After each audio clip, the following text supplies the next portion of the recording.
आघाडीचे उमेदवार शिरोळ तालुक्यामध्ये 4 जिल्हा परिषद आणि 10 पंचायत समितीचे विन झालेले आहेत। महत्त्वाचा दत्तवाड जिल्हा परिषद मतदारसंघामध्ये 35 वर्ष बालेकिल्ला असलेला काँग्रेसचा मतदारसंघ होता।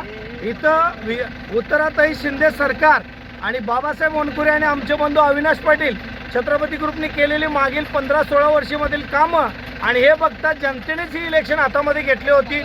अटीतटीची लढाई होणार असं वाटत असताना सुद्धा एकतर्फे निकाल झाला आणि 3 जिल्हा परिषदेचे एक जिल्हा परिषद आणि 2 पंचायत समितीच्या विन झालेले आहेत। आणि येणाऱ्या काळामध्ये आम्ही जी आश्वासनं दिली, जनतेचा जो कौल आम्हाला मिळाला, त्याच्यामध्ये आमचा जो अजेंडा आहे की सामाजिक कामाचा, तो आम्ही जोपासत राहू आणि येणाऱ्या कुठल्याही इलेक्शन असो त्याच्यामध्ये आघाडीवरती राहून लोकांना न्याय देण्यासाठी आम्ही नक्कीच प्रयत्नरत राहू।